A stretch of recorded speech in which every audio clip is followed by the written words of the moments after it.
నమస్తే, నేను మీ సతీష్. సార్వత్రిక ఎన్నికల ముందట భారతీయ జనతా పార్టీ జాతీయ నాయకత్వం సంచలనమైనటువంటి ఆలోచనలు చేస్తున్నట్లుగా మాత్రం తెలుస్తోంది. ప్రధానంగా దక్షిణాది రాష్ట్రాలపైన ఫోకస్లో భాగంగా ప్రధాని నరేంద్ర మోడీ రేపు రాబోయేటువంటి సార్వత్రిక ఎన్నికల్లో తెలంగాణలోని సికింద్రాబాద్ లేదంటే మల్కాజ్గిరి పార్లమెంట్ నుంచి పోటీ చేసేటువంటి ఆలోచనలో ఉన్నారు అనేటువంటి ఒక వార్త అయితే రాజకీయ వర్గాల్లో చాలా విస్తృతంగా ప్రచారం జరుగుతోంది. మరి నిజంగా ఈ అంశంలో ఎంతవరకు వాస్తవం ఉండేటువంటి అవకాశం ఉంది అనేటువంటి అంశాన్ని మనతో చర్చించేందుకు సీనియర్ జర్నలిస్ట్ సత్యమూర్తి గారు ఉన్నారు. సార్ నమస్కారం. నమస్తే సార్, ముఖ్యంగా దక్షిణాది రాష్ట్రాల మీద బీజేపీ ఫోకస్ పెట్టింది. ఇందులో భాగంగా మోడీ స్వయంగా తెలంగాణలో సికింద్రాబాద్ కానీ లేదంటే మల్కాజ్గిరి పార్లమెంట్ నుంచి కానీ పోటీ చేసేటువంటి ఆలోచనలో ఉన్నారు అన్న ఒక వార్త వినిపిస్తుంది. ఇందులో ఎంతవరకు వాస్తవం ఉండే అవకాశం ఉంది, లేదంటే ఆయన పోటీ చేస్తే ఏ ఆలోచనతో చేస్తున్నారు అనుకోవచ్చు? ఇది అంటే వాస్తవం పొలిటికల్ విషయాలకు సంబంధించి వాస్తవం అవాస్తవం అనేది ఉండదు. ఎట్లా అంటే సిచ్యుయేషన్ బట్టి మారుతూ ఉంటుంది. ప్రస్తుతానికైతే కర్ణాటకలో ఎప్పుడైతే భారతీయ జనతా పార్టీ ఓడిపోయిందో, ఆ తర్వాత తెలంగాణలో ఎప్పుడైతే కాంగ్రెస్ గెలిచిందో, అసలు బీజేపీకి ప్రాతినిధ్యం లేకుండా పోయింది మొత్తం దక్షిణాది రాష్ట్రాల్లో. ఇప్పుడు దక్షిణాది రాష్ట్రాల్లో బేస్ని పెంచుకోకుండా బీజేపీ మళ్ళీ అధికారంలోకి రావటం అనేది కష్టం. అందుకని పైగా కాంగ్రెస్ నాయకుడు రాహుల్ గాంధీ ఏం చేశాడంటే కేరళలో వయనాడ్ నుంచి గెలిచాడు. ఆయన మళ్ళీ వయనాడ్ నుంచే పోటీ చేస్తాడు. అంటే ఏంటి అయిందే, ఇప్పుడు కర్ణాటకలో కాంగ్రెస్ గెలిచింది, తెలంగాణలో కాంగ్రెస్ గెలిచింది, రాహుల్ గాంధీ వయనాడ్ నుంచి ప్రాతినిధ్యం వహిస్తున్నాడు, మల్లికార్జున ఖర్గే కర్ణాటక నుంచి. ఈ విధమైన కాంబినేషన్ ఉంటే ఆ ప్రభావం బాగా పడటానికి వీలుంటుంది. అంటే దక్షిణాది రాష్ట్రాల్లో కాంగ్రెస్ బలంగా ఉన్నది అన్న సంకేతం దేశం మొత్తం వెళ్ళిపోతున్నది. ఇప్పుడు దాన్ని ఏదో ఒక విధంగా అడ్డుకోవాలి భారతీయ జనతా పార్టీ. మీకు గుర్తుండే ఉంటుంది, కాంగ్రెస్ ముక్త భారత్ అని చెప్పి మోడీ పిలిపించాడు. ఇప్పుడు దక్షిణాది రాష్ట్రాల మొత్తం కూడా బీజేపీ నుంచి విముక్తం అయిపోయింది. అంటే బీజేపీ ఎక్కడా పెరగట్లేదు, ఎక్కడ అధికారం కూడా కోల్పోతున్నది. ఇది పార్లమెంటు విషయానికి వచ్చేటప్పటికి ఎట్లా ఉంటుందనేది ఇప్పుడే మనం చెప్పలేము. పార్లమెంటు వచ్చేటప్పటికి పార్లమెంటు మోడీ హవా మీద లేదు, ఈ దేశానికి భారతీయ జనతా పార్టీనే అవసరము అన్న ఉద్దేశంతో ప్రజలు ఓట్లేస్తారేమో మనం ఇప్పుడే చెప్పలేము. యాజ్ ఆఫ్ నౌ అయితే దక్షిణాది రాష్ట్రాల్లో కాంగ్రెస్ పార్టీ బలంగా ఉన్నది, దక్షిణాది రాష్ట్రాల్లో భారతీయ జనతా పార్టీ అత్యంత బలహీనంగా ఉన్నది అనేది మాత్రం వాస్తవం. తెలంగాణ విషయానికి వచ్చేటప్పటికి తెలంగాణలో 7 సీట్లు వస్తాయని భారతీయ జనతా పార్టీనే అంచనా వేయలేదు.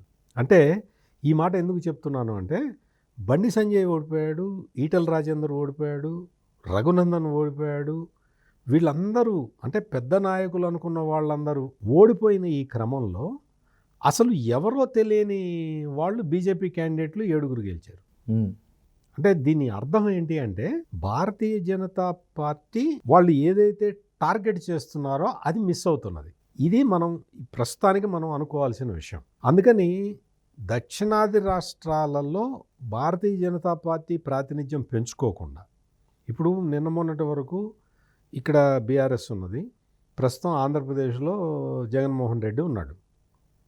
ఈ రెండూ కూడా భారతీయ జనతా పార్టీ మీద పోరాటం చేస్తున్నట్టే కనపడుతుంది. కానీ భారతీయ జనతా పార్టీ ఈ 2 పార్టీలని లెక్కేసుకుంది, మన పార్టీలే అని లెక్కేసుకున్నది. ఇప్పుడు తెలంగాణలో అయితే బీఆర్ఎస్ పోయింది, కాంగ్రెస్ వచ్చేసింది. ఆంధ్రప్రదేశ్లో జగన్ తీవ్రమైన ప్రజా వ్యతిరేకత ఎదుర్కొంటున్నాడు. కర్ణాటకలో కాంగ్రెస్ పార్టీ పాపులారిటీ పెరుగుతూనే ఉంది. మీకు కేరళలో అయితే కమ్యూనిస్టులు కాకపోతే కాంగ్రెస్ వస్తుంది తప్ప బీజేపీ వచ్చే అవకాశం లేదు. తమిళనాడులో అసలు బీజేపీ ఉనికి లేదు. ఇప్పుడు బీజేపీ రాష్ట్ర అధ్యక్షుడు కొంత ప్రయత్నాలు చేస్తున్నాడు, కానీ అది ఎమ్మెల్యే ఎంపీ సీట్లు గెలిచే స్థాయికి ఇంకా రాలేదు. భవిష్యత్తులో వస్తుందో మనకు తెలియదు. అక్కడైతే డిఎంకే వర్సెస్ ఏఐడిఎంకేనే ఉంటుంది. అంటే దక్షిణాదిలో కాలు పెట్టడానికి కూడా భారతీయ జనతా పార్టీకి అవకాశం కనపట్టలేదు. ఇది పరిస్థితి. ఈ పరిస్థితిని మార్చుకోకపోతే, అంటే మీకు ఎంతసేపటికి ఉత్తరాది రాష్ట్రాలు, అది కూడా ఉత్తరప్రదేశ్ మీద ఆధారపడి అధికారంలో కొనసాగినా కానీ దేశం మొత్తానికి బీజేపీ తన సందేశాన్ని ఇవ్వలేదు. ఇది వాస్తవం. మళ్ళీ ఉత్తరప్రదేశ్లో మళ్ళీ మెజారిటీ సీట్లు సాధించి బీజేపీ మళ్ళీ అధికారంలోకి రావచ్చు. కానీ దక్షిణాది రాష్ట్రాల పరిస్థితి ఏంటి? వాటికి అసలు ఇక్కడ మంత్రివర్గంలో స్థానం కల్పించాలంటే మనుషులే ఉండరు కదా. అటువంటి పరిస్థితుల్లో భారతీయ జనతా పార్టీ ఉన్నది. కాబట్టి మీరు చెప్పిన విషయం ఏదైతే నరేంద్ర మోడీ తెలంగాణ నుంచి పోటీ చేస్తాడు అనేది ఉన్నదో అది ఎప్పటి నుంచో ఉంది. వాళ్ళు ఎప్పటి నుంచో అనుకుంటున్నారు. నరేంద్ర మోడీ తప్ప ఇంకెవరు, అమిత్ షాను, జేపీ నడ్డా వాళ్ళ నియోజకవర్గాలు దాటి బయటికి రాలేరు. ఎక్కడైనా పోటీ చేసే సాహసం చేయగలిగిన వ్యక్తి ఒక ప్రధాని నరేంద్ర మోడీ మాత్రమే. అందుకని నరేంద్ర మోడీ మరి సికింద్రాబాదులో కానీ మల్కాజ్గిరిలో కానీ పోటీ చేయటానికి అవకాశం కనపడుతున్నది. కానీ ఆయన వారణాసిని వదిలేసి బయటికి వస్తాడా అనేది ఒక ప్రశ్నార్థకం. ఎందుకంటే ఆయన మొన్న కూడా వారణాసి వెళ్ళి వారణాసిలో చెప్పాడు, నాకు మళ్ళీ మీరే అవకాశం ఇవ్వాలి అది ఇదని అక్కడ మాట్లాడాడు. వారణాసి ప్రజలు కూడా నరేంద్ర మోడీ అంటే వాళ్ళు ఓటే కాదు ప్రాణం ఇచ్చేంత అభిమానం చూపిస్తున్నారు. సో ఈ దశలో ఆయన నియోజకవర్గాన్ని మార్చుకుంటాడా, లేదు 2 చోట్ల పోటీ చేస్తాడా అనేది వేచి చూడాలి. కాకపోతే ఏంటంటే నరేంద్ర మోడీ దక్షిణాది రాష్ట్రాల మీద ఆయన ఫోకస్ చేసి ఉన్నాడు. అందులో తెలంగాణలో పోటీ చేయటం అనేది నరేంద్ర మోడీ ఎంచుకుంటే మాత్రం అది కొంతవరకు బీజేపీకి ఉపకరిస్తుంది. అది సరే, అయితే ఇక్కడే ప్రధానంగా ఒక 2 అంశాలు కూడా చర్చలోకి వస్తూ ఉన్నాయి. ఒకటి, నరేంద్ర మోడీ ఇక్కడి నుంచి పోటీలో కనుక నిలబడితే అది భారతీయ జనతా పార్టీకి ఏ మేరకు ఉపకరించేటువంటి అవకాశం, అంటే ఇంకా కూడా స్థానాలు పెరిగే అవకాశం ఎక్కువగా ఉంటుందా, లేదు అంటే అది ఆ సంఖ్యలో ఏమన్నా మార్పు ఉండేటువంటి అవకాశం ఉంటుందా? ఎందుకంటే ఖచ్చితంగా ప్రభావం ఉంటుంది. ఎందుకు అంటే మామూలుగా ఇప్పుడు అసెంబ్లీలకు ఉన్న పరిస్థితి పార్లమెంటుకు ఉండదు. పార్లమెంటు ఎన్నికల్లో దేశం గురించే ప్రజలు ఆలోచిస్తారు. దేశం గురించి ప్రజలు ఆలోచించినప్పుడు నరేంద్ర మోడీ భారతదేశానికి ఒక పెద్ద దిక్కులాగా ఉన్నాడు. ప్రతిపక్షానికి సంబంధించిన వాళ్ళెవరు అంత టాలెస్ట్ లీడర్ కనపట్టలేదు. అందువల్ల నరేంద్ర మోడీ వైపు ప్రజలు మొగ్గు చూపటానికి అవకాశాలు ఉన్నాయి అనేది ప్రస్తుతం ఉన్న అంచనా. ఈ అంచనా మారచ్చు కూడా. కానీ తెలంగాణలో భారతీయ జనతా పార్టీ 7 అసెంబ్లీ స్థానాలని సాధించడం అనేది చాలా గొప్ప విషయం. ఎందుకు అంటే వాస్తవ పరిస్థితుల్లో ఎన్నికలకు ముందు, అసెంబ్లీ ఎన్నికలకి ముందు కాంగ్రెస్ హవా కనిపించింది. ఇంత కాంగ్రెస్ హవా ఉన్న దశలో 7 అసెంబ్లీ సెగ్మెంట్లలో బీజేపీ గెలవటం అనేది అది చాలా ఆశ్చర్యం కలిగించింది. దానికి తోడు కామారెడ్డిలో సాక్షాత్తు అప్పటి బీఆర్ఎస్ అభ్యర్థి ముఖ్యమంత్రి కేసీఆర్ ఓడిపోవటం అనేది అసలు బీఆర్ఎస్కి షాక్. అక్కడ రేవంత్ రెడ్డి ఓడిపోవటం అనేది పెద్ద విషయమేం కాదు, కేసీఆర్ ఓడిపోవటం అనేది పెద్ద షాక్. ఆ పార్టీకి మోరల్గా దెబ్బ తగిలింది. అక్కడ గెలిచింది బీజేపీ. ఆ బెల్ట్ కూడా బీజేపీ గాలి వీసి, అంటే కాంగ్రెస్ గాలిని అడ్డుకొని బీజేపీ గాలి వీచటం అంటే అది ఇట్స్ ఎ పెక్యులియర్ థింగ్. ఆ విధంగా మనం రాజకీయాల్లో ఏదైనా జరగచ్చు, గాలి ఎటైనా వీచటానికి అవకాశం ఉంది. నరేంద్ర మోడీ దక్షిణాది నుంచి పోటీ చేయాలన్న నిర్ణయం తీసుకుంటే ఆయనకి సేఫెస్ట్ సీటు మాత్రం మీరు చెప్పినట్టు సికింద్రాబాద్ కానీ మల్కాజ్గిరి కానీ సేఫెస్ట్ సీట్ అయితే అవుతుంది. సికింద్రాబాద్ కన్నా కూడా మల్కాజ్గిరి అయితే ఆయనకి సేఫెస్ట్ సీట్ అవుతుంది.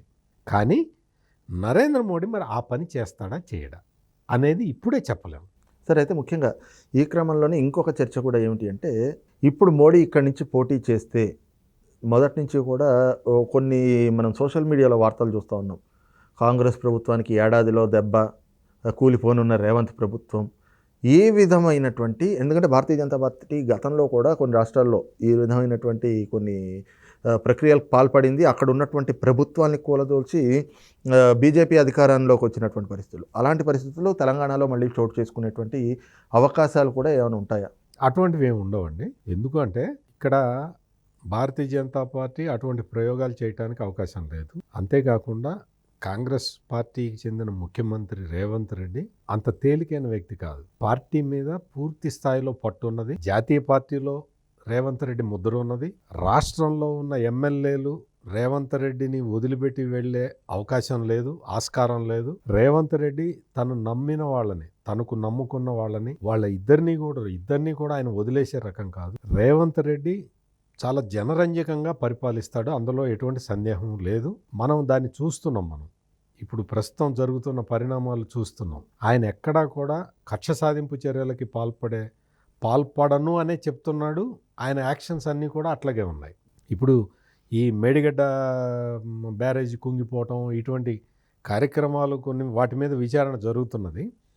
అది జరుగుతున్నా కానీ ఆయన ఏదో కక్షపూరితంగా వ్యవహరించి ఆంధ్రప్రదేశ్లో జగన్మోహన్ రెడ్డి చేస్తున్నట్టు ఇక్కడ రేవంత్ రెడ్డి చేస్తాడు అని నేనైతే అనుకోను. కాంగ్రెస్ పార్టీలో ఇప్పుడు చాలా సంవత్సరాల తర్వాత, 10 సంవత్సరాల తర్వాత మొత్తం ప్రజలు కూడా ఊపిరి పీల్చుకుంటున్నారు. కాంగ్రెస్ పార్టీ నాయకులు కూడా ఇదివరకటి పాత కాంగ్రెస్ నాయకుల్లాగా కాకుండా చాలా ఒళ్ళు దగ్గర పెట్టుకొని పనిచేస్తున్నారు. ప్రతి వ్యక్తికి కూడా, అంటే ప్రతి ఎమ్మెల్యేకి కూడా రేవంత్ రెడ్డి అంటే అభిమానం ఉంది, అదే సమయంలో భయం కూడా ఉంది. ఎందుకంటే రేవంత్ రెడ్డి మామూలు లీడర్ కాదు. రాష్ట్ర వ్యాప్తంగా పర్యటించి ఒంటి చేత్తో గెలిపించుకున్న వ్యక్తి. అందువల్ల ఈ పార్టీని వదిలిపెట్టి వెళ్ళటం కానీ, లేదు ఏదో ఒక వేరే పార్టీ వచ్చి దీన్ని టేక్ ఓవర్ చేయటం కానీ, ఇటువంటి పనులు తెలంగాణలో జరగడానికి ఆస్కారం లేదు. అందువల్ల రేవంత్ రెడ్డి ప్రభుత్వం ఖచ్చితంగా సుస్థిరంగా ఉంటుందంటంలో సందేహం లేదు. రైట్, ఇది చూస్తున్నాం కదా. ముఖ్యంగా ఏదైతే దక్షిణాదిన కోల్పోతున్నటువంటి ఉనికిని కాపాడుకోవడానికి ఈ రోజున ఆ ప్రయత్నాల్లో భాగంగా మోడీ అయితే కనుక తెలంగాణ నుంచి పోటీ చేసేటువంటి అవకాశాలు కూడా లేకపోలేదు. ఈ క్రమంలోనే ఒకవేళ మోడీ పోటీ చేస్తే అది మరి కాంగ్రెస్ ప్రభుత్వానికి ఎక్కడైనా ఎదురుదెబ్బగా పరిణమించేటువంటి అవకాశాలు ఉన్నాయా అని ఇటువంటి చర్చలు, అనుమానాలు ఏవైతే వ్యక్తమవుతా ఉన్నాయో అలాంటి వాటికి కూడా ఎక్కడ ఆస్కారం ఉండదు.